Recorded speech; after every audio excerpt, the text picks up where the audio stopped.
Elaine Sacks, welcome to Shmoozin. Thank you. Today we are a few hours away, like 12 hours away from the first yahrzeit of your wonderful dear brother, Rabbi Jonathan Sacks. And I just, our friend Robert Sreta connected us. And I was very keen to have this conversation, as you could probably tell from our messages, because as I wrote to you, as we discussed on the phone a little bit, we know, the members of the public, we know Rabbi Sacks for all his amazing writing, for the way he presented himself to the world, which no doubt we're going to touch upon in the time that we speak together. But there's also a fascination about the man behind the man, and a family member, a close family member, is really, for me, the ideal place to ask those questions, so that we discover more and get maybe an even greater appreciation about who he was and how he came to be the person that taught us, that led us, and that remains a leader even though he's no longer here physically. So with your permission, can we start from the beginning? Start from the beginning, please. I saw on Wikipedia that that your family originally from Lambeth in London. Did you know that? No, no. My earliest memories are my father grew up in Clapton. Right. My mother's family, where Jonathan was in fact born, was Finsbury Park. And both of their business and commercial lives revolved around Commercial Road in the East End. Okay. So Lambeth definitely not on the map. Okay, so we need to correct that minimally on Wikipedia. And working class family? I'm not sure how to define the family. They were not working class. They weren't prosperous. My father's family was a poor family. My father left home at the age of 14 left school at the age of 14 to basically help his sickly father in business. There were a lot of emotional consequences from that event, which may have led to Rabbi Jonathan Sacks, which we can touch on. Right. My mother's family was in fact a rabbinical family, and it was her mother, my late grandmother, who was the matriarch of the family. She ran a well-known wine shop in Commercial Road called 𝗯𝗿𝗀𝗀𝗀, which... Famous, no? I think famous. Yeah. Many you'll find people like Len Dayton and others talking about dropping into 𝗯𝗿𝗀𝗀𝗀's for a glass of this or that. Nice. Yeah, so it was my mother's mother who was the strongest of all the grandparents. As I say, there was a rabbinical background there.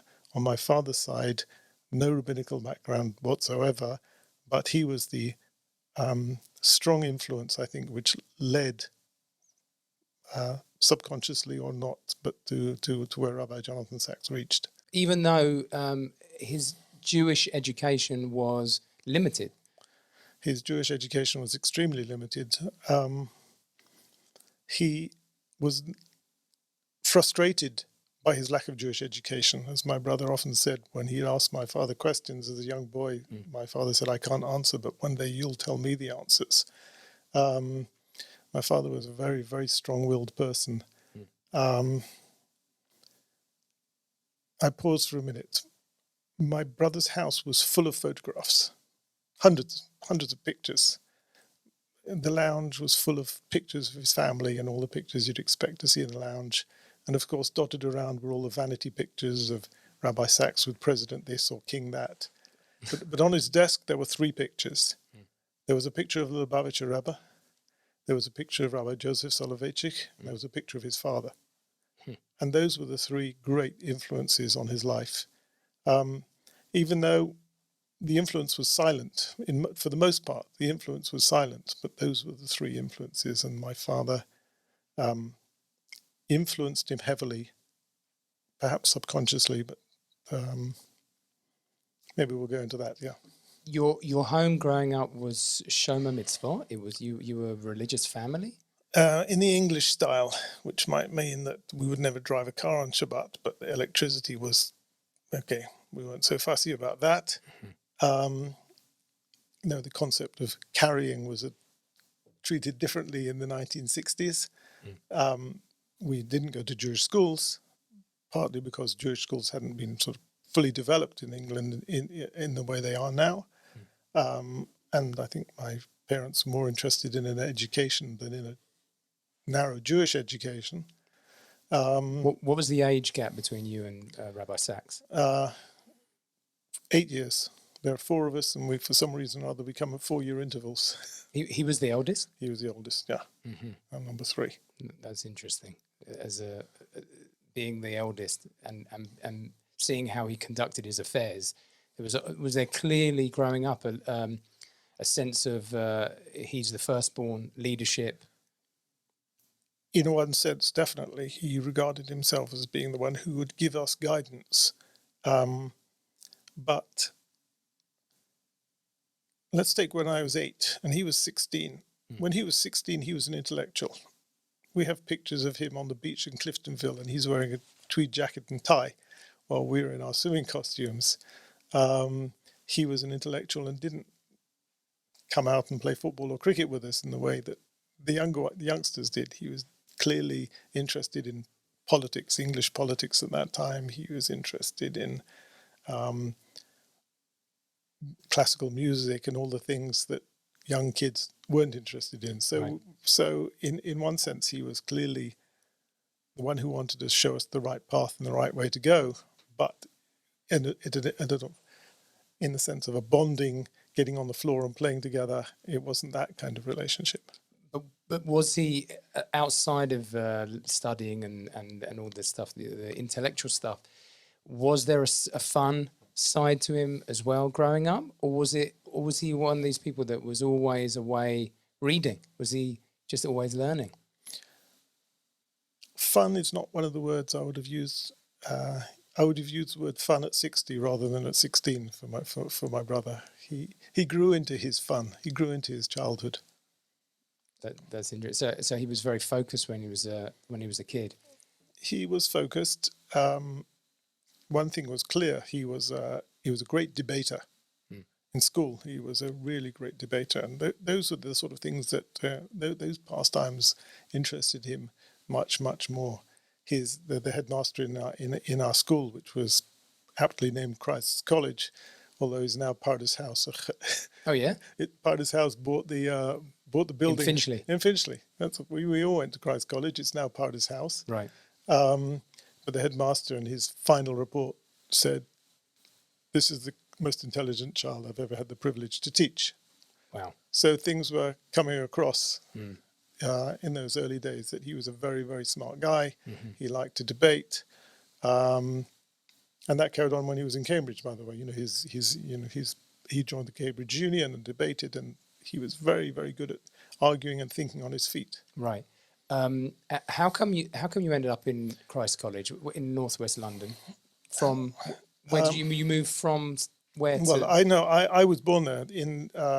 My mother and father lived with my grandparents in a big old house in Finsbury Park across the street in Seven Sisters Road. Oh, so that's why you're all Gooners. Or at least he was. He's an Arsenal fan. Well, some. I mean, my cousin is still there. My father's name, although not he personally, has been on a season ticket at Arsenal since 1936. Some absurd date like that. Right. Yes, so Highbury is definitely the pilgrimage for some of my mother's family, although my father less so. I mean, I'm not sure who's listening to this schmooze, but my mother will tell me that she saw Leslie Compton score a goal. So you were in Finsbury Park, and then so my parents were in Finsbury Park, and my brother was born there and lived there for the first 2 years of his life, and he talks a lot about the early impressions my mother's father had a small shul just very right next to where they were living, and his earliest shul-going memories were of putting the silver bells on the Sefer Torah when he was a little boy, age 2, 3. Right. There, but in 1950 or so, before I was born, they bought this plot of land in Finchley, and that's, But like the Jews, they moved more and more into the suburbs. That's right. My dad was born in Tottenham, moved to Stamford Hill, and then we grew up in Edgware. He was in Edgware in '39, and he left in 2001 to sunny Bournemouth. All right. So, and in your brother's intellectual development, was Judaism a focus very much, or less so, or was it everything, including Judaism? I would have said that it's not the highest focus at all. I think, these are things he's written and spoken about many times. The epiphany came in '67. When I go back though and think about this, and although I was obviously a kid, 10 years old in 1966, the idea of wearing a kippah in the street was just unheard of unless you were one of the very small, hardcore Haredim in Stamford Hill. I remember on a Shabbat, we used to go down every summer to Cliftonville, where my grandmother had a house. Someone running after us after shul and saying, "You've forgotten to take your yarmulke off."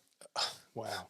Because nobody wore a yarmulke in the street. But then in 1967, like mushrooms after a rainstorm, suddenly people were wearing a kippah because they had this pride. Yes, they were all afraid that there was terrible things were going to happen in 1967, and Israel was going to face a disaster.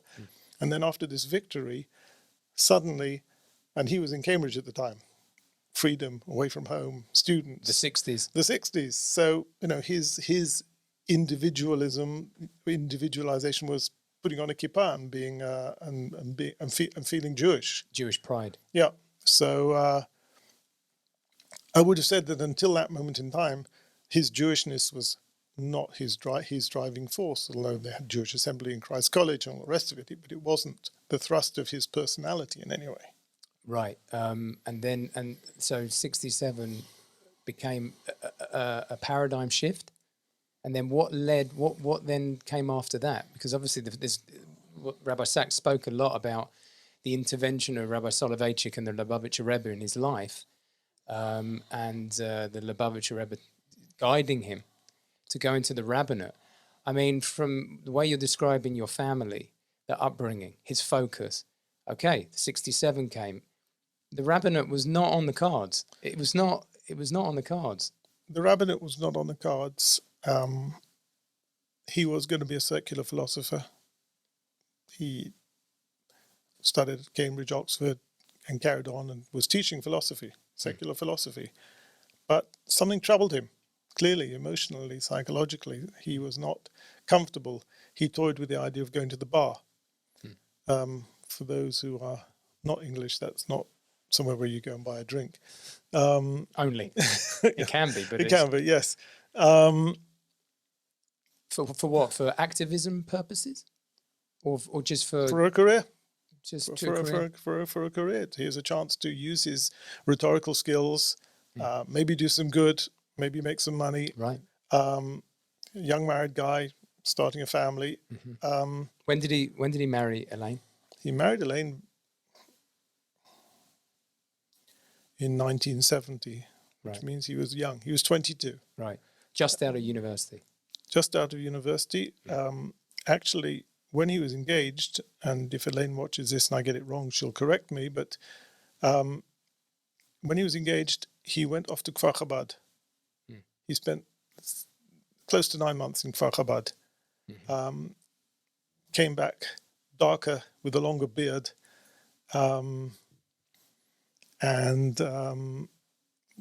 What prompted that? This is after he'd met the Rebbe? The Rebbe? Yeah. Oh, yeah. I see. So he had Chabad in his head. He had Chabad in his head. And he had Chabad in his head and went to 𝗥𝗯𝗶𝗿. He had to break away from it because otherwise he felt he would have been swallowed up by it. If I can use his British macabre humour, he said if he'd have stayed there, that would have been homicide. He'd rather make his own decisions and call it suicide. He wanted to find his own way. He felt it was too overwhelming emotionally, too overpowering emotionally. So he left there and got married. I'm trying to think, it must be 1970 because he just celebrated his 50th wedding anniversary last year, shortly before he passed away. Right. Okay, so then from there we know that he then took steps in the rabbinate. Just a slight... Well, let me just pause. Let me interrupt you for a minute. One of the attributes of my brother was he was not superficial. If he wanted to know something, he would study it in great detail. So in order to go into the rabbinate, he decided he didn't have any Jewish knowledge. So he basically locked himself away and cut himself off from the world for 7 years in order to, I mean, it sounds like some Mishnaic. He went off to, off to a hut somewhere. No, but he basically cut himself off from social life, from interactions, from family, from people, in order to learn thoroughly, because that's the way he dealt with things. Where did he do that? He was essentially, he was an autodidact, so he did it by himself alone. He had guidance from his Rebbe, was Rabbi 𝗯𝗶𝗏𝗏𝗀. This is all in London. This was basically in London. Yep. What's the name of the college? He was affiliated with Jews College, but he was essentially, I mean, it's fair to say he's essentially self-taught under the guidance of the Gaon, the late Rabbi 𝗯𝗶𝗏𝗏𝗀. Right. So he felt like this was his calling. So he better know what he's talking about. And so that was his person. Where did he get that from? Like in terms of your family? I think we're all OCDs. I heard recently that he had there'd been a discussion or possibility of him debating Stephen Hawking on the existence of God, and he said he couldn't do it because it would take him 6 months to prepare. Right. Because I don't believe he would have known as much quantum physics as Stephen Hawking, but he wasn't willing to go into a discussion with Stephen Hawking without knowing a huge amount about quantum physics, because that's where he was when he was talking about anything or discussing or going to talk about drug rehabilitation or any issue like this. He would study it really, really well before going and talking about it. He did not like being unprepared. Can I use the word bullshitting on this podcast? Definitely. No bullshitting. Right. And that's tremendous sincerity. That's because he wouldn't come to a discussion or a debate without having something proper to say, not just to say something. Listen, sometimes people would ask him to say, would Rabbi Sacks say a word? But that was impromptu. But if he had something to say or a lecture to give on economics or psychology or philosophy, he would prepare, period. There was no question of going unprepared. On his name, I wrote this in that document I sent to you. He's called Jonathan, but that's not his Hebrew name. Jonathan, he's not a Jonathan, he's a Yaakov. He's a 𝗥𝗯𝗯𝗶. He's a Yaakov Tzvi. Well, I can't answer. This is again, and this is a very English thing. You know, Jonathan's oldest son is Joshua, but his Hebrew name isn't Yehoshua. And my name is Alan, but my Hebrew name is Avraham, and my brother's name is Brian, but his Hebrew name is Binyamin. Okay. It's an English thing. But Jonathan to Yaakov is like, but Brian I can understand. We don't know. I've asked around. Tzvi, I had two great grandfathers called Tzvi. I have no idea who Yaakov was. I have no idea after whom they named Jonathan. No idea. None of the family do.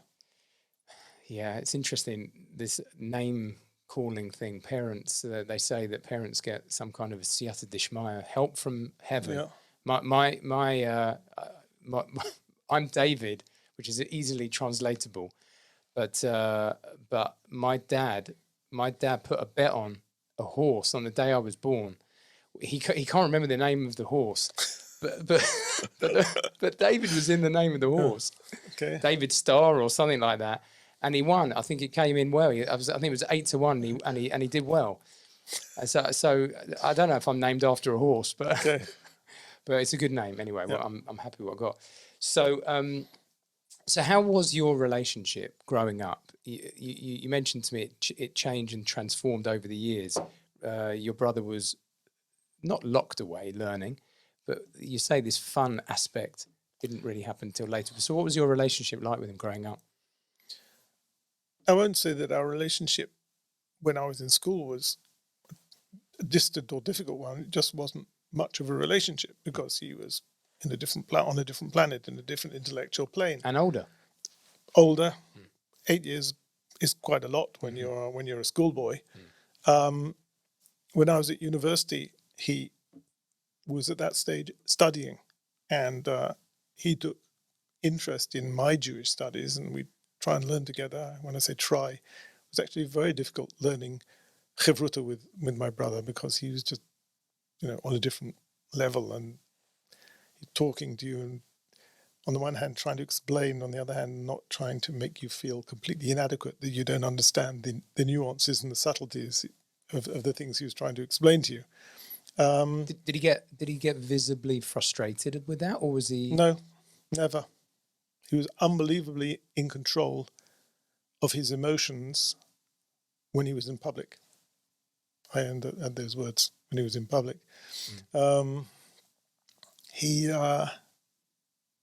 I think our relationship truly blossomed when I went to live 3,000 miles away, because we had so many things to talk about, where I could talk about things with him and give him information on things that he wasn't smarter than me at, because I knew more about life in Israel than he did. And we could actually have a more fair exchange rather than an exchange where he knows so much and I know so little by comparison. Right. And obviously he never moved here, he never made Aliyah. So was that a regret of his? Was it? I mean, his life circumstances defined that he couldn't come, clearly. But was that a source of frustration? I know when he came to our community in 𝗯𝗏, he was pushed on it in a Q&A. This was 3 years ago, I think. And he was pushed on it, like, when are you making Aliyah? And he said, we've just acquired a house in Jerusalem, I think he said. I think if I said, I think if my brother had said, I regret not having lived in Israel, he would say, I, Jonathan Sacks, am guilty of bad faith. I want to live in Israel. He said to me more than once, we're just marking time in the diaspora. But he really wanted to be there as well. So the idea of cutting his ties and moving to Israel, I don't think was ever a realistic possibility, although emotionally and spiritually he was here. The real place, the place he took his jacket off, metaphorically, was when he was here. And he truly believed that the state of Israel was a miracle, the greatest miracle of the last 2,000 years. But he felt he had so many things to do, but also he felt, although he didn't necessarily articulate this so often, he couldn't do here what he can do there.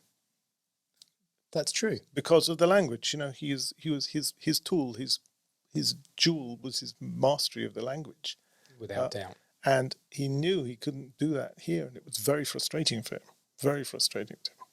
Do you think had he lived on many more years, he would have for sure ended up here? Just in when he'd finished traveling, I'm sure he would have ended up here. When he finished his roadshow. Yeah. That's like taking the responsibility. Everything that he wrote about and encouraged for others to be a leader, if you identify yourself as being able to do something, he lived it and sacrificed probably what he maybe internally felt like he wanted to do for himself, but he didn't. It would be easy for me to praise him and say, yeah, you're absolutely right. I'm not sure that's right. I think he loved the culture of England and the United States of America. I think he wasn't there in sufferance. Right. He realized that is the place where he can do great things, where he can lead and affect and change people. But he also enjoyed, if I'm being honest to myself about him, he enjoyed the culture and the surroundings and Hampstead Heath and so many other things about it. He wasn't there suffering on a daily basis. He didn't wake up in the morning and say, I'm in the wrong place at the wrong time. See, it's funny. I'm gonna talk a little bit about myself now, in relation to your brother. So I became religious at 25 in 2002, and from nothing, like literally from nothing. And you enter this world, and it's basically a Haredi education. We received the graduates of 𝗍𝗁𝗶 Torah or Sameach and all that. We basically received a Haredi viewpoint of Judaism. A lot of facts, a lot of do's and don'ts. For sure, love and sincerity in a specific way, but it all came back to, ultimately, it all came back to God as like king, master, and it was enjoyable, but it was, if I have to be honest with you, 20 years on, it felt, looking back, narrow. So, and me, from as a creative person, as a person that also was fortunate enough to be indulged in a properly good school, Mill Hill School in London, I didn't hear or see any voice in this new world that I'd entered into that was familiar to me, that I could relate to. It was all a bit serious. I knew I didn't fit in, but you have to try and squeeze your way in. And I hadn't discovered Jonathan Sacks yet. It was only when I moved in with a couple of fellas in Hendon, I think about 3 years in, that one of them would print out the Covenant and Conversation every week, and I started to read it. And suddenly I'm reading stuff that made me feel really good, because it was smart, it was sensitive, it was storytelling. I've always said from the beginning, Rabbi Sacks is a master storyteller. In my business, in the film business, it's all about telling stories, whether you're doing a promotional video, a commercial, or a feature film or a documentary. It's all storytelling, and storytelling has structure. And what I noticed immediately, what he was able to do, he was able to bring the Torah completely alive. And because I felt like, unlike other people, he dealt with subtext of what the characters in the Torah, he filled the gaps. Yep. He filled in those gaps and suddenly became relatable. And then, of course, you throw in with that his amazing broad education. And I like the idea that he would drop in references to non-Jewish people, because he's like, this is the world we live in. We don't just live in this very narrow corridor of Jews. He brings it all in, recognizing that everyone is b'tselem Elokim, and made in the image of Hashem. And so that's, for me, that was where my love affair started with Rabbi Sacks. And of course, it just ballooned from there, because the more you read, the more it's like you come back for more and more. And there's no one who's done that, in my opinion. How did you relate to how he gave over Torah? And how did it affect you? Difficult question. I go back to that photograph on my brother's desk. My father was not an educated Jew, but I said he was a huge influence on my brother, because my father was the proudest Jew I've ever met. Unbelievably proud of being Jewish. And how did he show that? He'd show it in his support of Israel. He'd show it in his involvement in trying to get a shul moving, in never shying away from being a Jew in times in England when you weren't necessarily public about being a Jew, about being a Jew with dignity. My brother's dress sense. You've never seen my brother disheveled, ever. It's true. Ever. He gets that from my father too.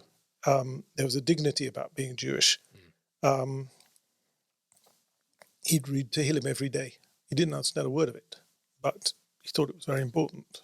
Wow, so old school.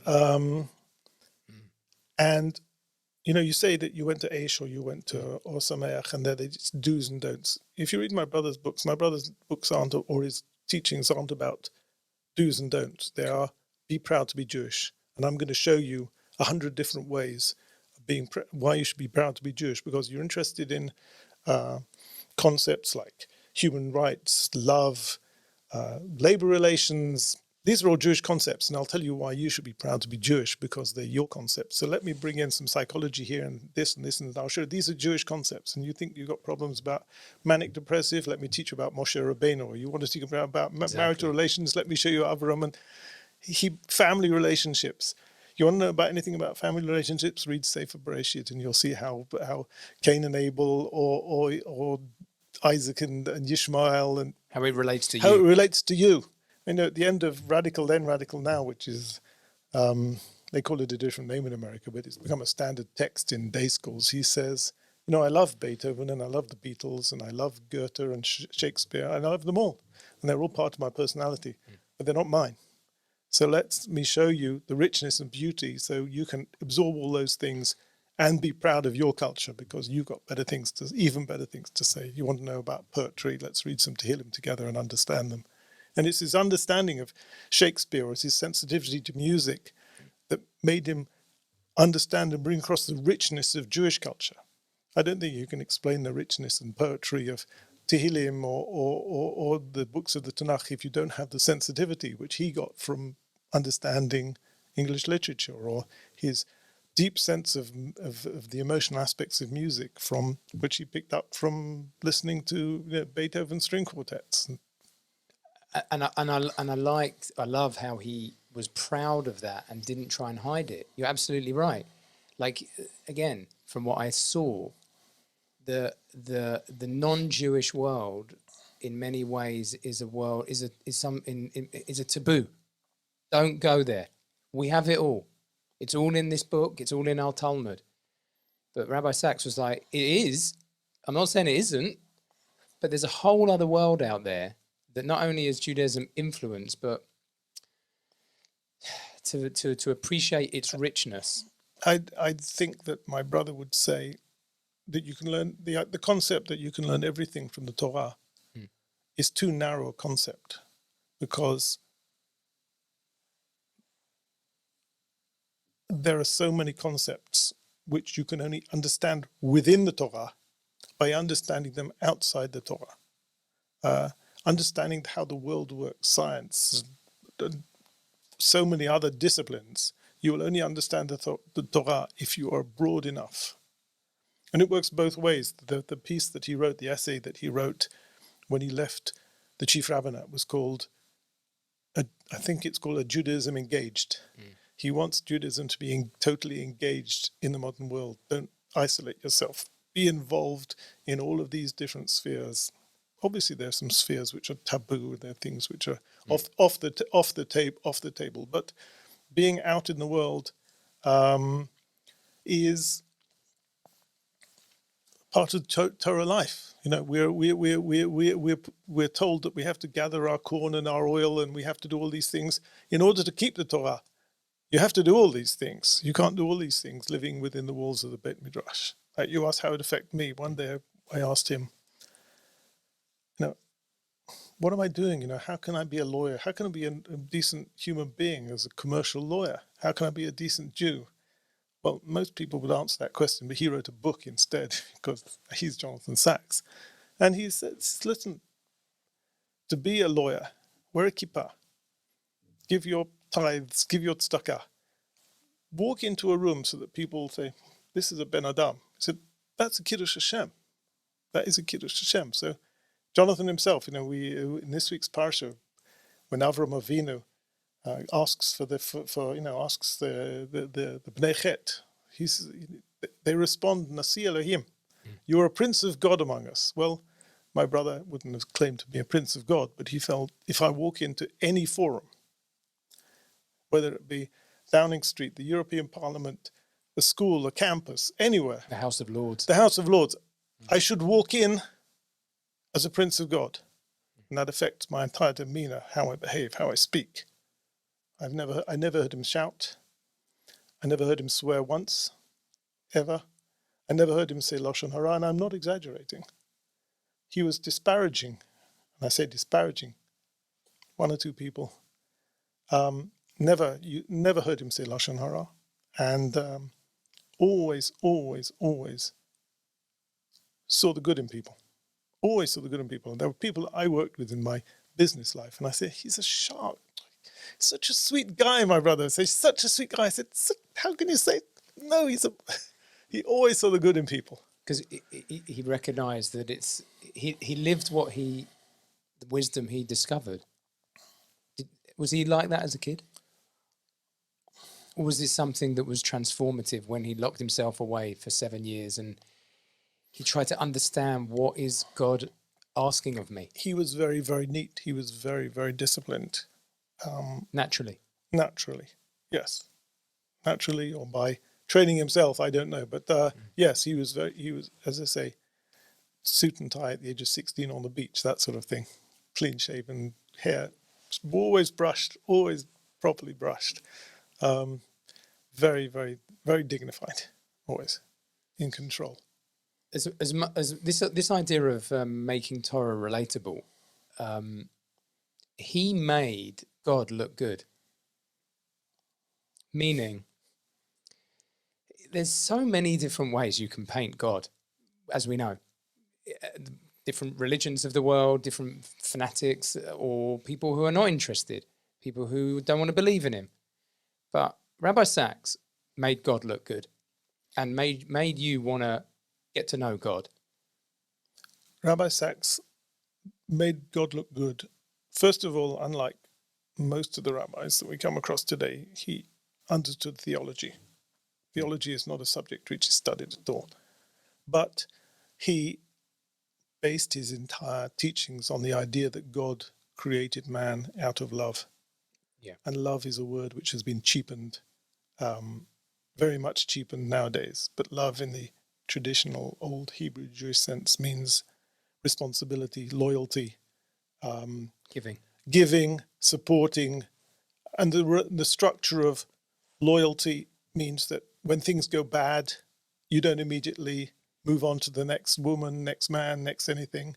Integrity. This idea of God's relationship with man, all men, women, people, all of mankind, not singling out. We are the firstborn, but we're not the only child.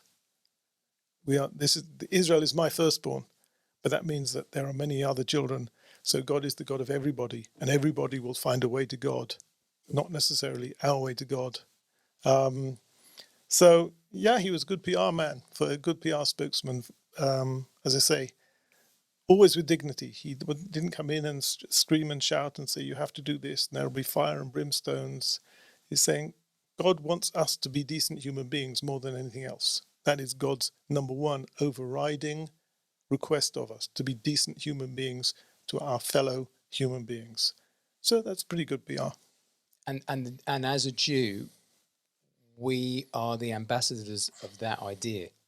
That is also what I get from him. It's like, we're not better, but we are given a task.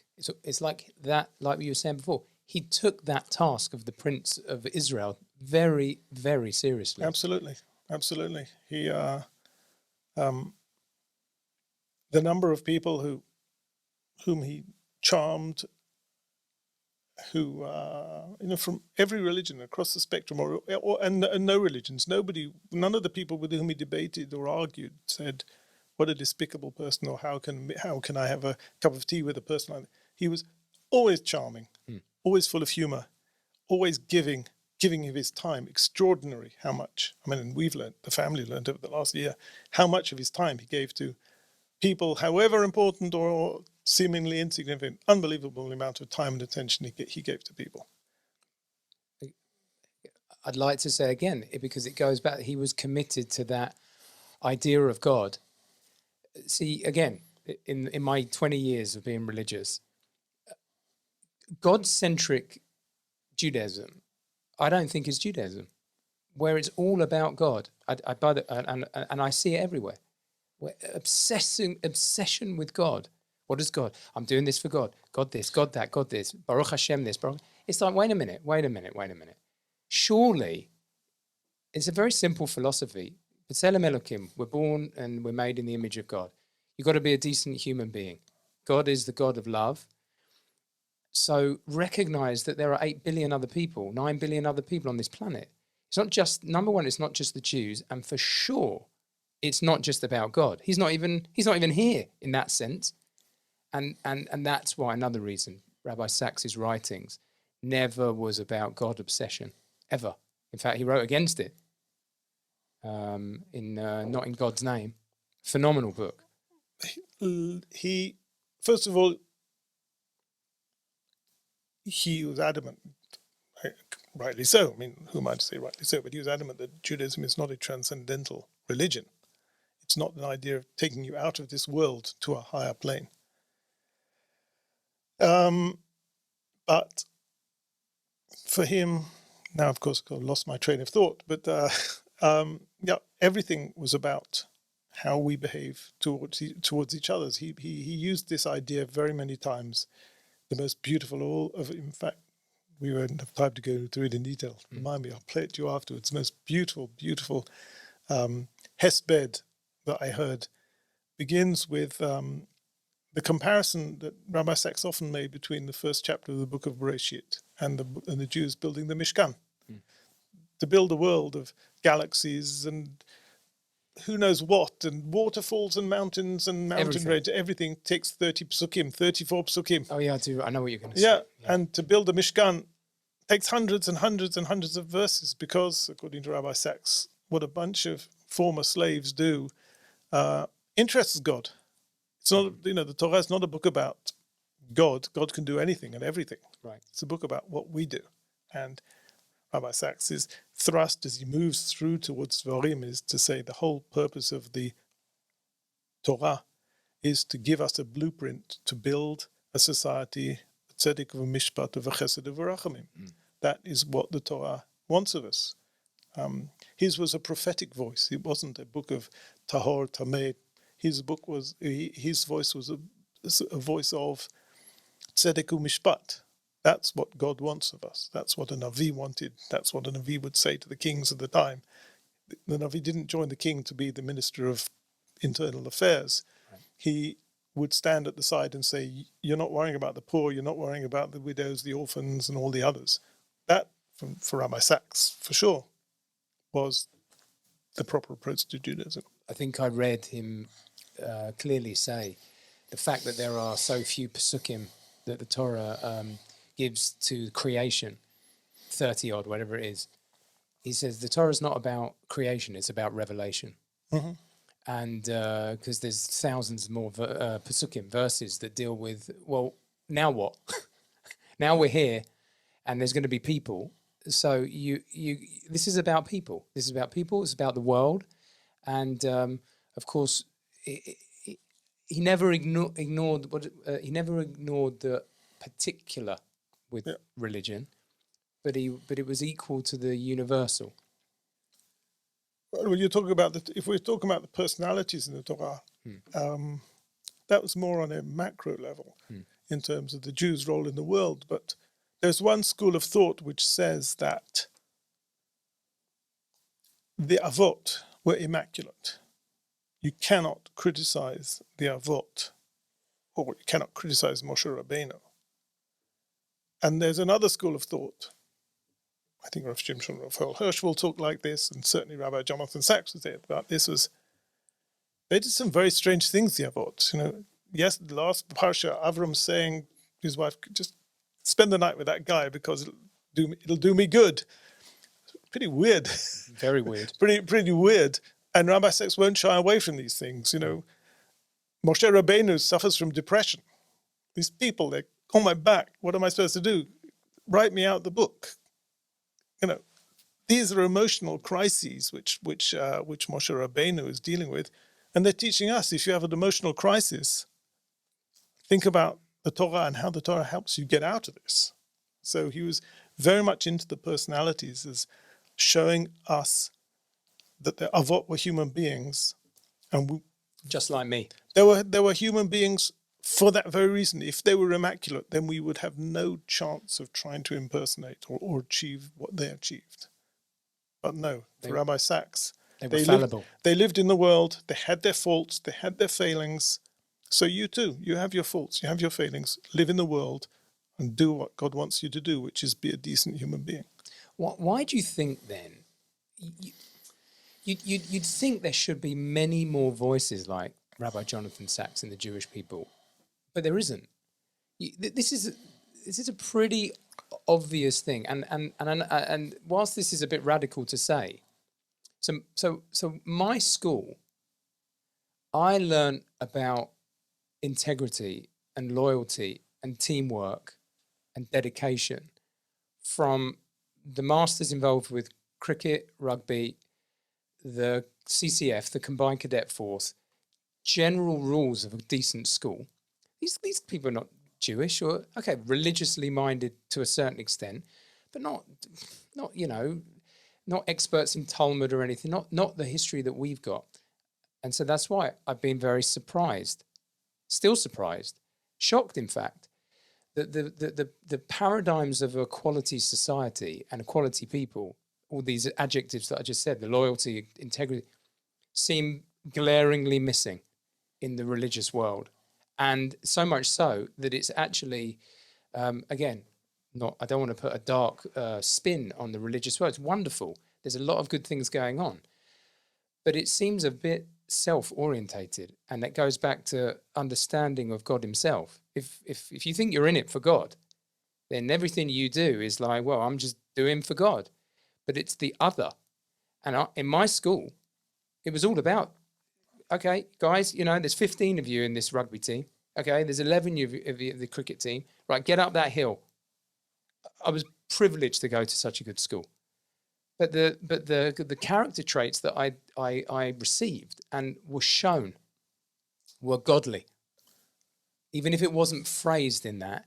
And that's also quite an English thing as well. There's so much to say about this. I actually read a book.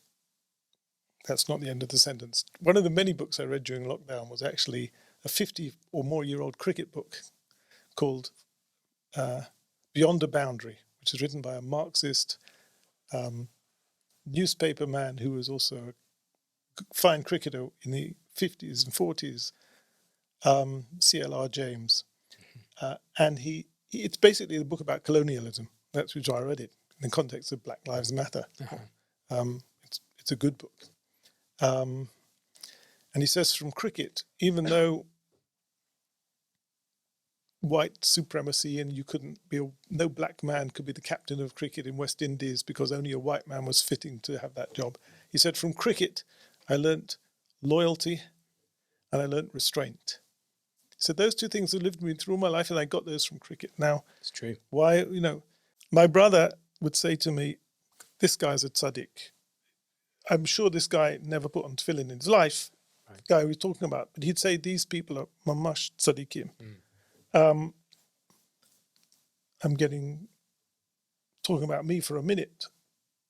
Last week I was interviewed by a Haredi publication in Israel. They wanted to talk about Jonathan Sacks, even though it's very difficult for them. And for me, the fascinating thing was they said, Rabbi Sacks, I read Rabbi Sacks every week, but of course I can't have the book on my shelf. He said, Rabbi Sacks challenges us. He's too challenging.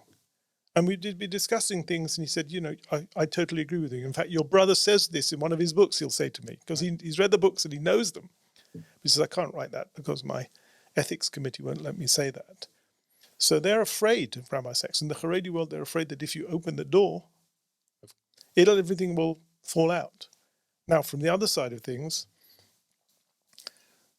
I read another book I read recently was a book called Genius and Anxiety by an English guy called 𝗯𝗰𝗶𝗃. And he's writing about genius of the Jews in the last 200 years. Oh, I know Norman. Right, so... I interviewed him once, yeah. Okay, so nice book. Yeah. Very music-focused, as you could imagine. Mm-hmm. But you go down the list of all of these geniuses who suffer from their anxieties, and you realize that not one of them had Jewish children.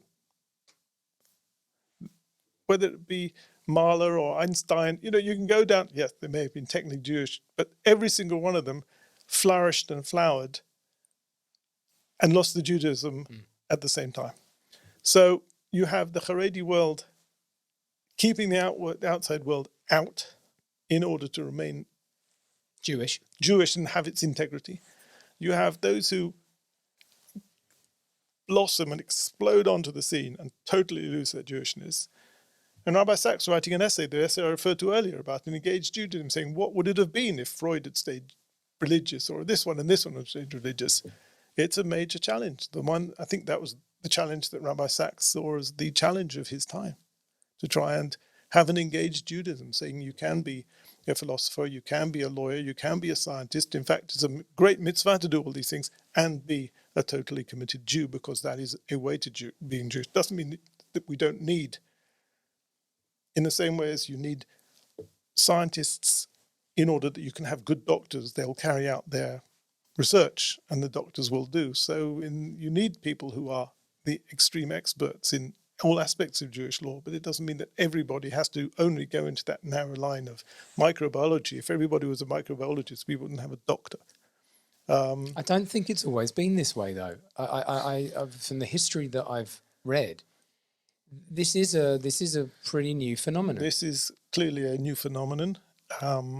It's clearly a new phenomenon. It's of self-ghettoism, if that's such a word, ghettoization. Yes. I think that economics has quite a bit to do with it. I don't think in earlier eras people could afford to have 6, 8, 10, 12 children doing nothing but learning. You'd have one for the church, one for the army if you went to an English public school. Mm-hmm. So here you'd have your oldest son, or your Iloi would be the learner, the learner, and the others would go into the trade or work in the farm or do all the things that they did. Now you have a situation where the Jews are more prosperous collectively than they've ever been. You have a state here which supports them, and therefore they have far more incentive to stay in learning, far less incentive to have to go out and work. And you have a rabbinical leadership which is afraid of the outside world. I mean, they asked me, one of the questions they asked me last week was, did your brother have a smartphone? And they made a very serious question, was he connected to technology? And I said, well, my brother became a global rock star because he was connected to technology, because in their world, you're not allowed to do that. Mm. But he framed it appropriately. Of course. He spoke about Steve Jobs. Of course. Not offensively, recognised what Steve Jobs brought to the world. And wrote an entire book about the terrible things that it's brought to the world too, for sure. That's right. Globalisation. Embrace it, but be careful. Because he wasn't afraid of it. He didn't run away from it. He wasn't afraid of it. On the other side, if you, Rabbi Sacks had the discipline, and many do have the discipline to see it. I hope I do, to see it in context. The danger is a real danger. The modern Orthodox world, again, I can say this coming in, because what do I know about religious Judaism? Even 20 years later, I'm still an observer. I always say I'm a secular guy having a spiritual, religious, Jewish experience, because I'm not going to forget. I'm not going to unlearn those first 25 years of playing cricket, of going to school, of non-Jewish friends, girlfriends, etc., etc. I'm not going to unlearn that and forget that. So I bring that with me. But what was I saying? You were talking about how you stay safe if you know. Oh, sorry, that's right. The modern orthodoxy, where it can become so lax.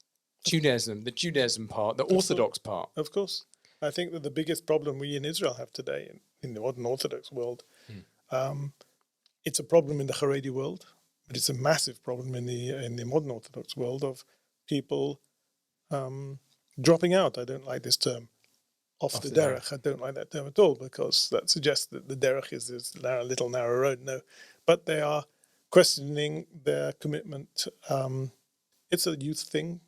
I hope that many of them will marry and decide that families within the context of a community is very, very important. But in the modern Orthodox world, the dropout rate, if that's what you call it, is massive. I'm sure it's more than 50%. Sure, it's more than 50%. That's where Rabbi Sacks' voice is so important. Yeah, because it says you don't have to drop anywhere. Yeah, of course.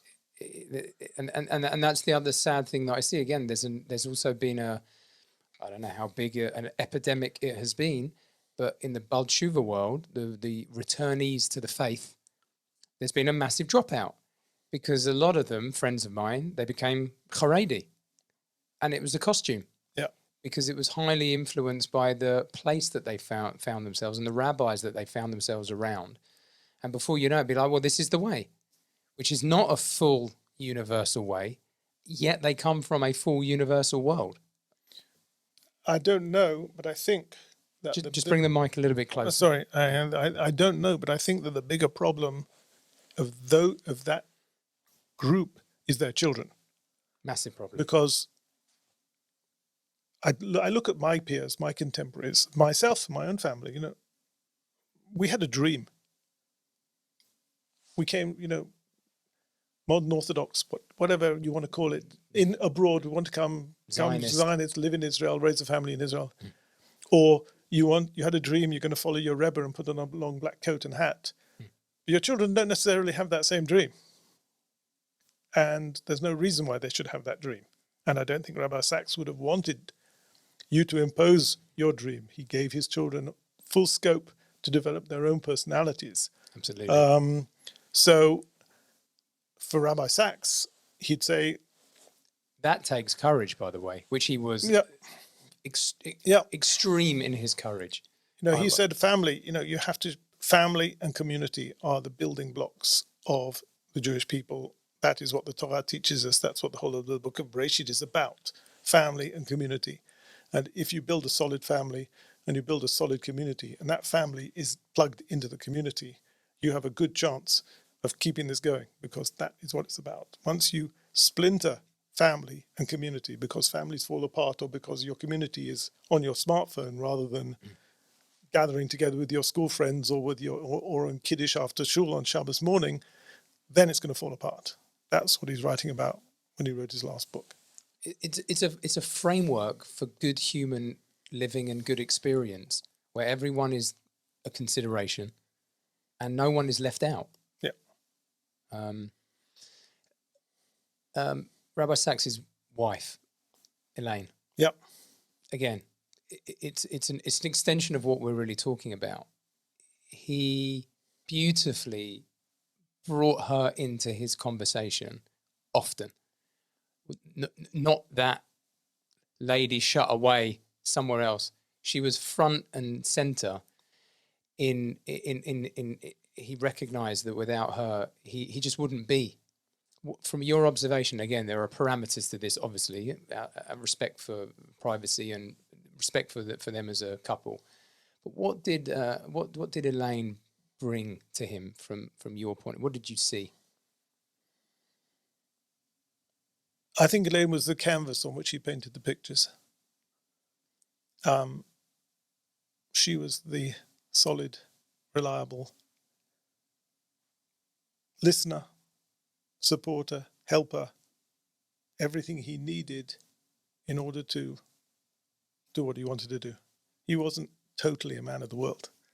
He wouldn't have been able to buy a bus ticket because he never had any money in his pocket. She was his rock solid support, his listener, his helper, all these other things. I mean, that sounds negative in the sense that it doesn't give her personality, but I think it's a compliment when I say that she was the canvas without which he couldn't have painted any picture at all. And I love that he recognized that and spoke about it. It gave, again, another courageous thing. A rabbi? I was going to say that, exactly that. A rabbi to stand up, begin or end every single session, every single lecture by thanking his wife. Again, that's one of the failings, and I'm sorry to say it, of the Orthodox world, that on the wedding invitation, they'll say, Rabbi this and his wife. They won't even give the name of the person. She has no personality. She has no identity. Rabbi Sacks was totally against that. Listen, he had his constraints about women in Judaism because women in Judaism have a certain role and status. We don't have women making up a minyan, and he didn't budge on these issues, but he thought that women should play a full role in Jewish life, and he worked a huge amount for that. And he thought that women's education for schoolgirls, education for women, Jewish education was fundamental. It's not an afterthought, and it's not an apology. It's fundamental. Where did he get that sense of humor from? Good question. I don't know, actually. Is it appreciated by non-English people? Because it's a very, again, another thing. I came in and I was a huge Monty Python and, 40 Tales and all the great English comedies and comedy writers. And suddenly I discovered this rabbi, Oxford and Cambridge, proper Englishman, but with that sense of humour. I don't know what year it was, but it was many years ago, very, very many years ago, and Monty Python brought out a film called The Life of Brian. 81, 82, around that, I think. And in those days, there used to be an ABC cinema on Golders Green Road. It's now probably some 𝗁𝗁𝗶 yeshiva. Right. I know what it is now. But people would stand in line across the pavement in Golders Green Road to go in, and he didn't think it was quite right for the rabbi of Golders Green Shul to be caught standing in line. So we decided that he wanted to watch it. We'd go across London to somewhere like Brixton to watch the Brixton Odeon to see this film he very much wanted to see. It's a nice cinema. So we're sitting there and we hear someone at the back saying, "That's Rabbi Sacks." We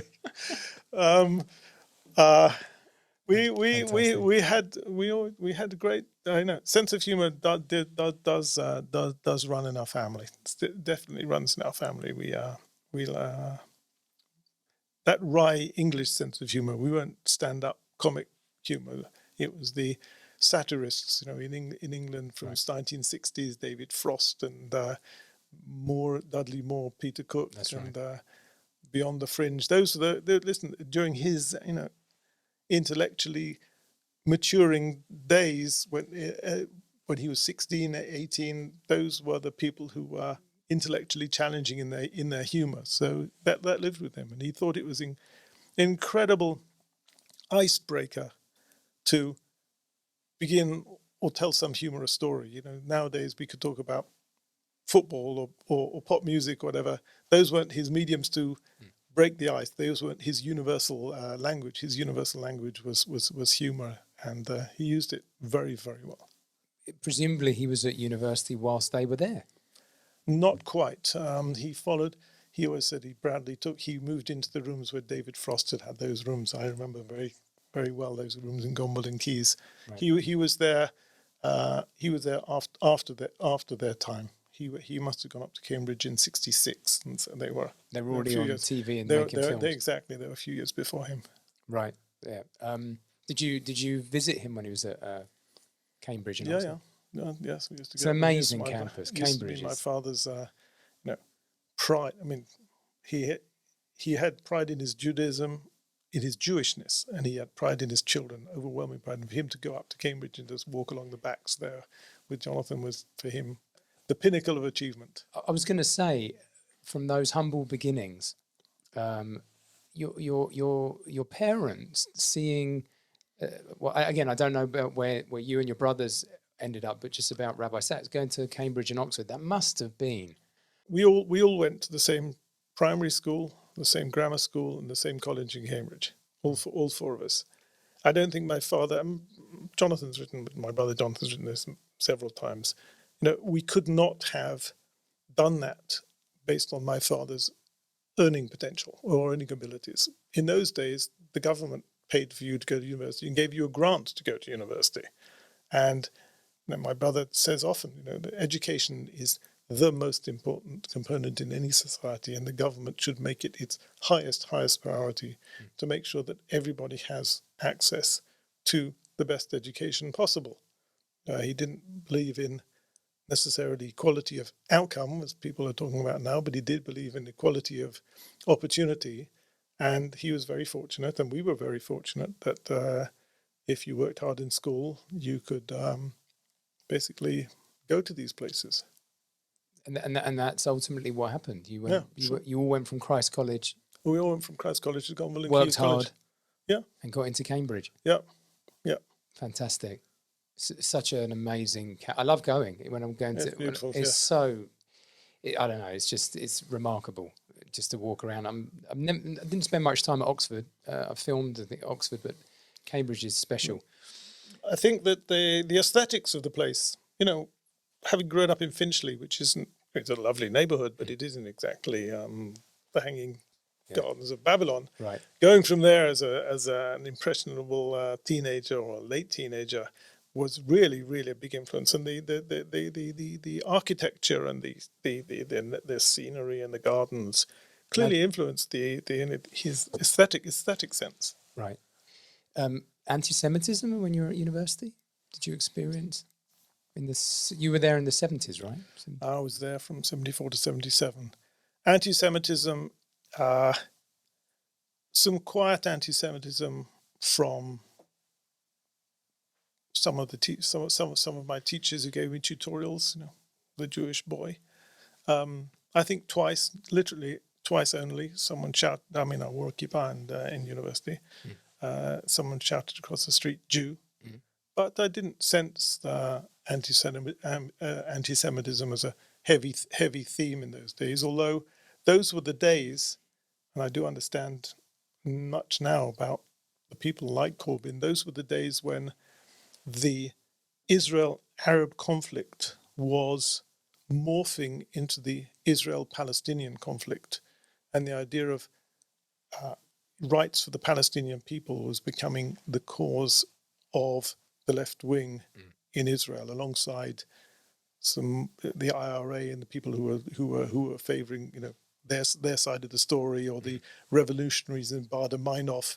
Well, in England, you didn't become a revolutionary. You didn't throw hand grenades or didn't shoot people in Belfast. You just became a leftist. You just became a leftist, and you adopted these views, which were like, if you were a card carrying leftist, you had to be pro-abortion, you had to be against nuclear arms, you had to be against Zionism and pro-Palestinian. And those people have never changed. Corbyn, who's probably more or less my age, adopted those views and hasn't changed since then. So for me personally, it was the Zionist thing awakening much more than the anti-Semitism that I saw. How was Shabbat and Chagim in your house growing up? What was the atmosphere? And what contribution did your brother Jonathan make to the table, to the... Not a lot. It was very formalistic in the sense that we were not big inviters and not big invitees. We would have Shabbat, just our own nuclear family, and we'd have the same routine of basically the same food, which my father always praised as being manna from heaven, and the same zmirot that we would sing, and that was it. But was there a tangible joy? Because Rabbi Sacks, the later Rabbi Sacks, it was joy. He famously said he wanted to replace the oi of Judaism with the joy, and I was present at a wedding, a Haredi wedding. He was there. He was invited. It was when I had a Simcha video company in London for 4 years, and he was at the tish, and it was just one of those boring tishes where it was very religious. It was top table, top rabbis, top this, top that, and the Khatam was there, the Chosin, whatever. And Rabbi Sacks, at the time, was chief rabbi. He came in a chauffeur-driven car, so it was like, okay, there was that aspect, which was always interesting. And then he came, and it was just boring. And then suddenly I hear this voice behind me, and he just belted out. He said, "I thought this was supposed to be a wedding." And I've turned around, I'm like, oh, this is classic moment.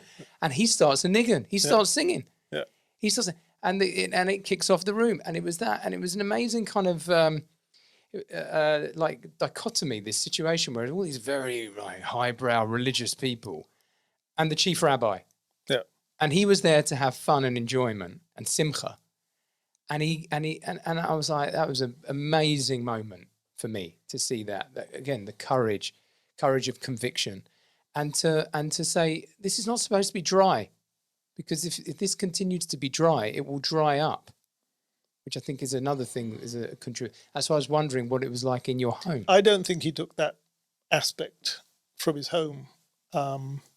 Where I saw it beginning was when he took his first pulpit position in Golders Green, which was not a young shul at the time. And this is Dunstan Road. Dunstan Road. Now, anyone who knows Dunstan Road, it's a bit like Highbury, not the Emirates, but stanchions on either side, and there'll be, I don't know how many, hundreds and hundreds and hundreds of seats. And on a Friday night, there'll be 12 people there. And one of them would be there, and one of them would be there. And my brother said, let's all come and sit down in the first 2 rows. And say, but I've sat here for 35 years. I can't possibly. So he wanted to get this atmosphere together. He moved the davening out to a small room so there could be joy and singing. I think this idea of community really took off for him when he became a communal rabbi, and ever since then he's trying to build communities together by making them do things together, sing together, go for walks together, whatever it is together. He understood that emotion was necessary. Yeah, he was an emotional guy. I mean, he may not have shown it, but he was a very sensitive guy. In some ways, a very insecure guy, but an emotional guy. Yes, sure. What were in your view his core character traits, and also his that we wouldn't maybe have known about? Loyalty. Incredibly focused on understanding or learning all the time. I mean, I'm not sure if that's a character. He wanted to learn from everyone and anything. He loved learning new things. He loved, whenever he come to our house with my kids, whatever, what are they doing? What are you studying? What do you learn? You're a psychologist telling me about CBT. And it's not, he wanted to learn. A sponge. He wanted to learn everything.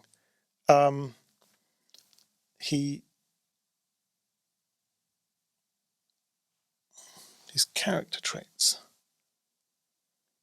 very enthusiastic, very positive, with a tendency to depressions.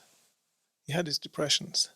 He did. I don't think he would have denied or refused that. Or he would often share with people who were suffering and talk to him about his depressions, his own sensitivities and his own tendencies. Yes, he had his depressions. He'd have long bouts of depression. Even when he was in office as chief rabbi. Yes, and he was very vulnerable. When I say vulnerable and sensitive, when he did something wrong, or he felt he'd done something wrong, or was criticized for doing something wrong, even if he thought he hadn't done something wrong, it did knocked him for a long, long period of time. Is that where Elaine just was a rock? Yeah, absolutely. There were episodes in his chief rabbinate. 𝗥𝗯𝗯𝗶 was one episode. There was a famous interview with Jonathan Friedland in The Guardian, where he was lambasted. I've kept the newspapers. I don't know what to do with them, where the Jerusalem Post ran its editorial, Rabbi Sacks resign.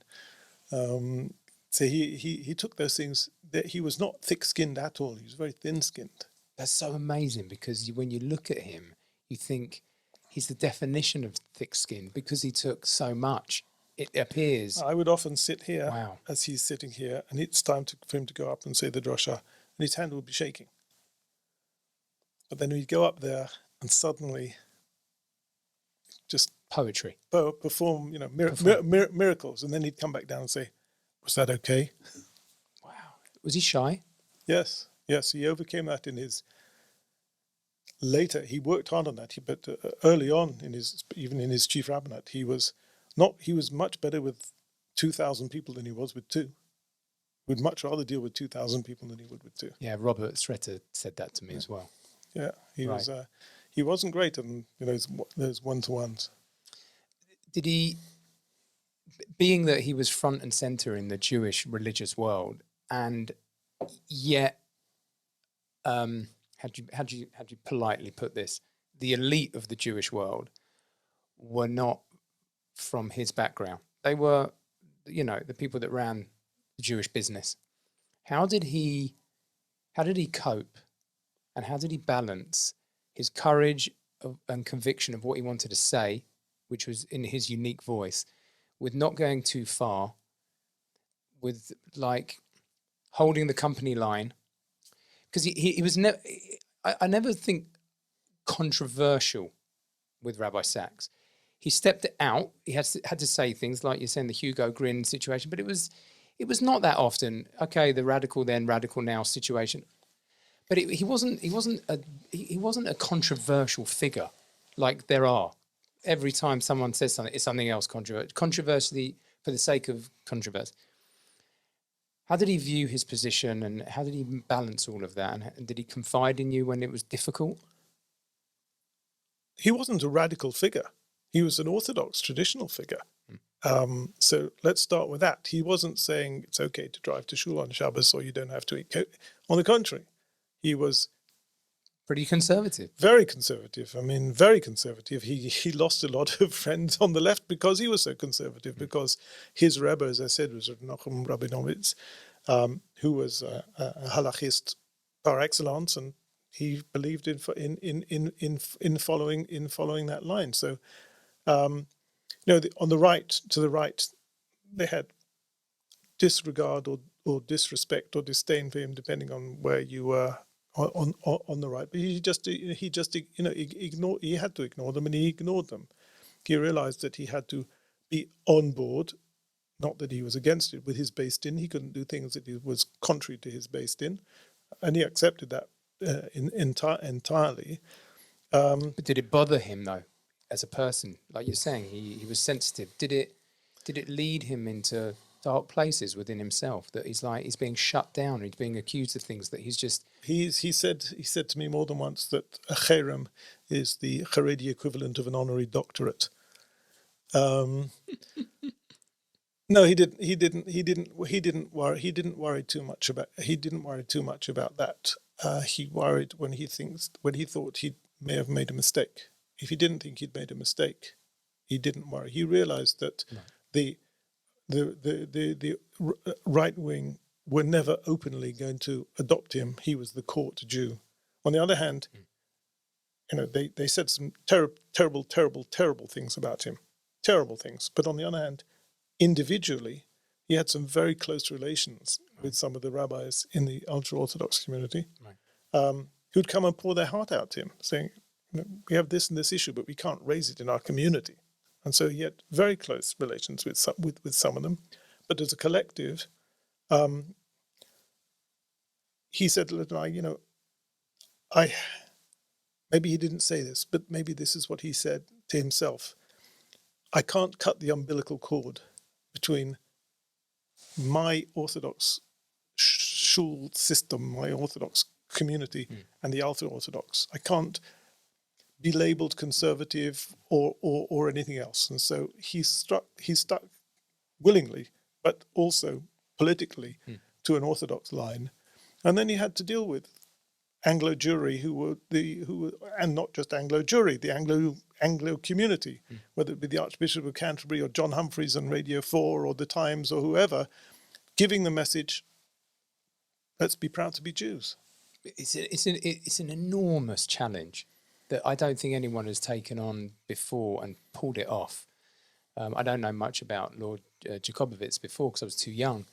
But, for Prince Charles to say at the farewell dinner, Rabbi Sacks is the light unto this nation. Yeah. I mean, it's bullseye, basically, at that point. Well, he was. I mean, there was a marvelous podcast. There's something called the Lockdown University. I don't know if you heard about that, which had been running in England during the lockdown. A Jewish family sponsored it, not on Jewish themes, basically for people who are locked down. And there were some very, very high-level lectures there. But last week, I'm losing track of the week before, sorry, because I was in London the week before for this memorial event that they held. But they had each day one or two lectures concerning the thoughts of Rabbi Sacks. And I happened to hear one by chance because I was driving for an hour in the car, and it was from Ed Hussein. And I don't know if you know who Ed Hussein is.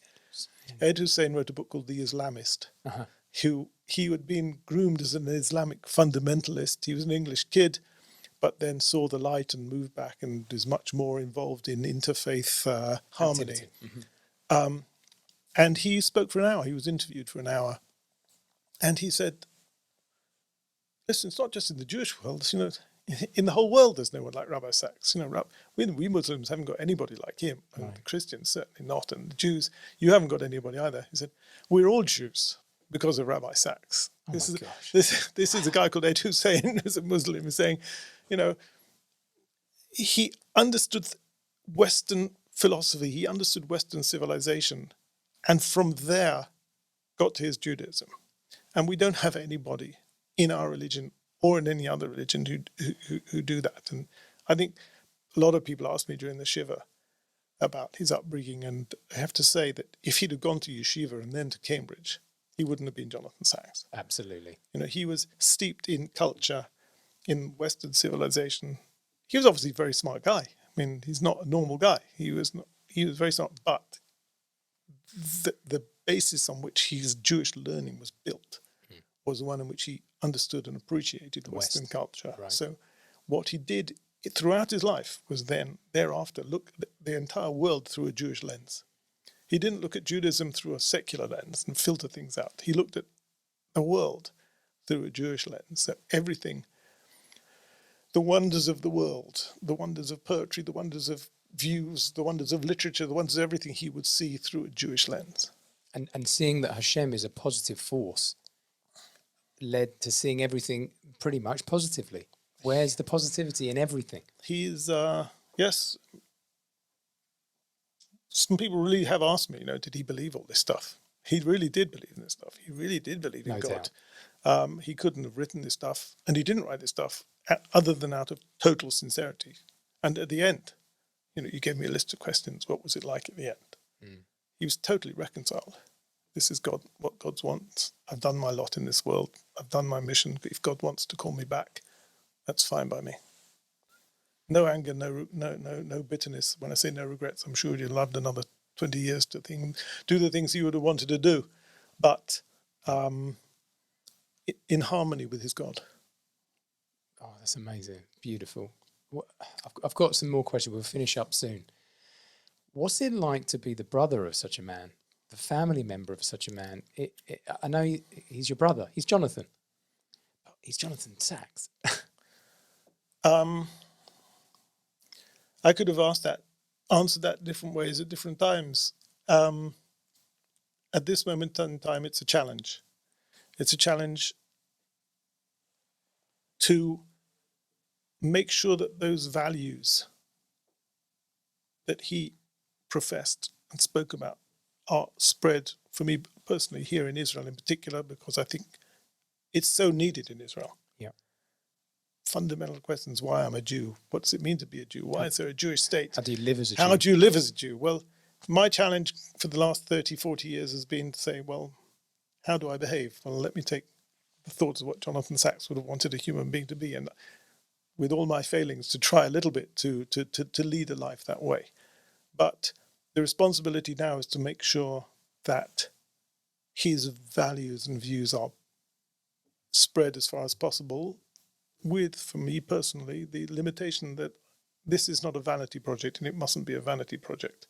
I don't want to do this because the Sacks family name or because my name is Sacks. That's not the point. The point is, I think that there are fundamental issues which he addressed and which we touched on earlier about being a Jew in the modern world, where nobody else has written or answered those questions in the way that he has. So, being his brother, I see as a responsibility. Was your brother your Rebbe? He was the person I'd go to if I had questions. I didn't ask him every morning or didn't imitate him or mimic him in the sense of being a Rebbe. But yes, if I had questions, moral, philosophical, and occasionally halachic questions, yeah, definitely. He's the person to go to. And where do you think he's had the most impact, and where do you think he will have continued impact? Because he's created a lot of leaders. He's created a lot of leaders, and the question of the impact is now to try and keep that message alive, and those leaders will, I hope and think, keep working at keeping that message alive in his name or not necessarily in his name. Doesn't matter. The message is the key, that you don't have to be ashamed to be Jewish. You should be proud to be Jewish, because all good things that you value in your ultra-modern, ultra-tech life, you'll find in relevant Jewish texts, or Jewish texts which are as relevant today as they ever were. They were radical then, but they're also radical now. So I hope we're working on it. The whole team of people, translating his stuff into Hebrew so that many more Israelis get to see more and more of his writings.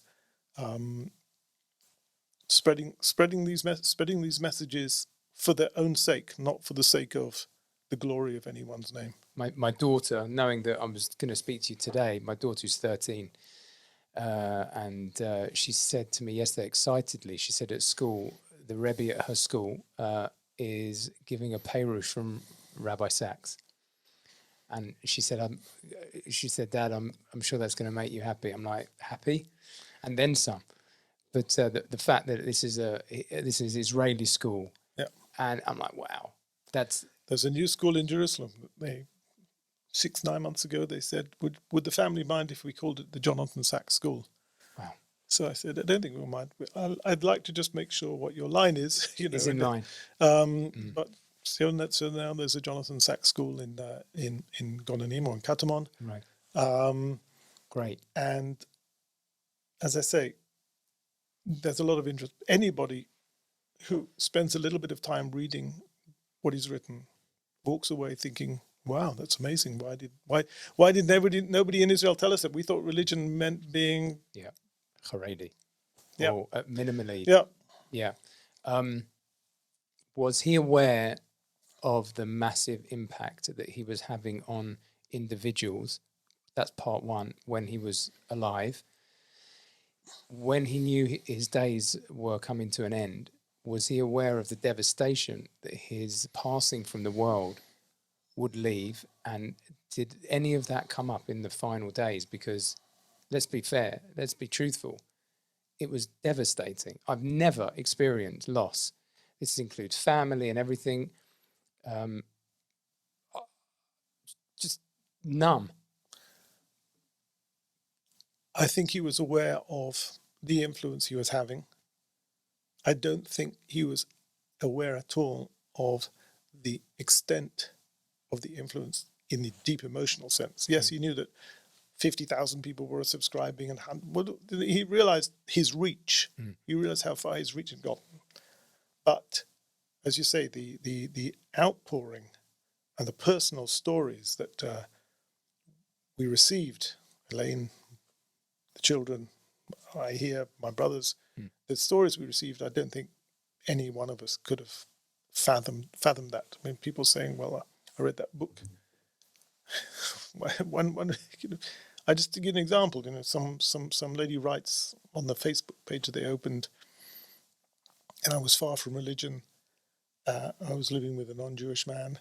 My father was very upset by this. Having given up, he sent me a book. It was Radical Then, Radical Now, and I read it. And I gave it to my partner and said, listen, I just want you to know who I am, because this book resonated with me, and I'd like you to know who I am. So he read the book. He converted. The sort of, wow, the people who came to me sat outside my house, because it was COVID, so I sat Shiva outside my house in the mornings, at least, with an island in front. Just people, secular Jerusalemites, just come to sit in front of me in order to weep. Right. They just say, we've lost, part of our soul. And I don't think he could have envisaged any of that. I'm not sure he would have particularly liked that. When he was mobbed one evening, he gave a talk in the great synagogue, and he was basically mobbed by people saying, give me a bracha, and he just said, that wasn't his thing. He said, get me out of here, get me out of here. Yeah, well, yeah, exactly. But it's my first thought when my wife, on that Motzei Shabbat, my wife just said, oh no, and I knew what it meant, because we were obviously davening for his refuah. But the way she said, oh no, I'm like, this is significant. And I didn't, a few days later, I did a podcast with the Rav of our shul here, and we just had to. But people didn't know how to process this, because, you see, that voice, when things happen in the world, you want to check in with what Rabbi Sacks is saying. So he needs to be around, because we're not smart enough to put it all together, and then to have that absent in an actual sense. I know his writing. I mean, it's been amazing the year. It feel in many ways it feels like he's still very much around, because all those covenant and conversations were all new, and it was like that was mind blowing in of itself. And his words will always live on, obviously, but that absence of the next thing where you need to hear what he thinks is very painful. As I say, I hope that we will keep putting out material, relevant, fresh material. I don't think there's any interest in putting out material that he didn't write, as it were, in his name. There will be no ghost written. But I'd like to just mention, because you talked about it in your questions you sent me about those last weeks, because I saw my brother shortly before Yom Kippur in the year that he died, and he obviously was very weak, but had no diagnosis at all. He said to me, I'm going after Yom Kippur. I'm going to doctor's appointment. And I asked him a couple of favors. Somebody wanted a film for his son's bar mitzvah. So with difficulty stood up and swayed a little bit and I said, would you sign a book? His latest book. I wanted this for my son-in-law, asked him, and he practiced his signature a few times on a piece of paper before he signed. But he went into hospital, and it was COVID time, and the hospital was in total lockdown. And fortunately, the doctor who was looking after him was an old friend of the family. I was at university with him, the Professor Daniel 𝗯𝗿elle, and he would occasionally smuggle Elaine into the hospital, make sure she could get in to see him, because he went to the hospital for 4 or 5 weeks and didn't get out again. And he went in not knowing he wouldn't get out again. He had no diagnosis as such until then. But I would speak to Daniel in the evenings, and he said, "Look, I'm subject to medical, ethicals. I can't tell you, but it's bad. But whenever he'd speak, he said, your brother, he's just the greatest man I've seen. He won't let me leave the room without giving me a reading list. Have you not listened to this piece of music? Haven't you listened to this?" And he said, "I just want to go back in the room and be with him." So the blessing is that my brother didn't lose his ability and his interest in his intellect. He was there fully intact. I had a few phone calls with him from here. I'm talking about the sort of things you would not expect somebody in that situation. We were talking about Westerns, about High Noon or things like this. These are things he wanted to wanted to talk about. So he was there, very weak, but fully there, fully interested in me, interested in my children, what's going on in Israel. He was always interested in other people much more than in himself, even when he was in that situation. And but basically he lived isolated for... Yeah, absolutely. At the very, very, very end, Professor 𝗯𝗿elle took the children in on the Friday when he died, which was pretty clear that was, the end. And he ended by saying good Shabbos to the nurse.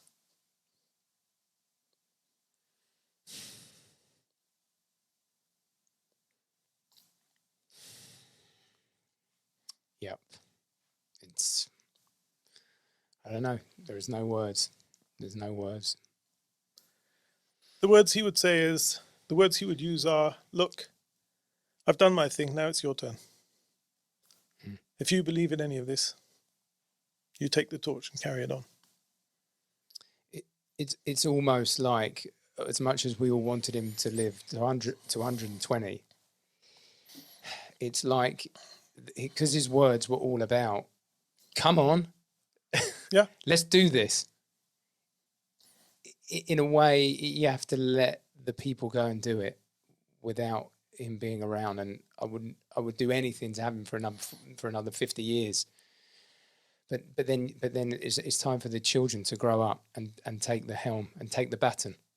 If that's anything that I can take from an early passing of a tzaddik and a genius and a Jew for the ages, I can't think forget about who the other. We don't have such a person now. The other religions don't have such a person now. Let's talk historically. There have been massive Jews since Avraham Avinu, and your brother's one of them. He's up there. No doubt, no doubt. I don't want to belittle. I really don't want to belittle the 𝗥𝗯𝗯𝗶 of the ultra-Orthodox world, but maybe it's cruel to say, but they come and they go, almost seamlessly. It's once in a generation or three that someone's there who makes a difference, whose absence is felt. Rabbi Sacks' absence is felt, and therefore people have to either sit and mourn it or say, okay, what would he have done? Let's do it. In one of his covenant conversations, perhaps, Moshe Rabbeinu says, if you're not going to lead the Jewish people, write me out your book. What would that have served? What would that have served? So Moshe Rabbeinu is saying, look, because I'm here, they don't have to behave. I'm here looking after them. Write me out the book, then they'll take responsibility. That's a very powerful thing. Yeah.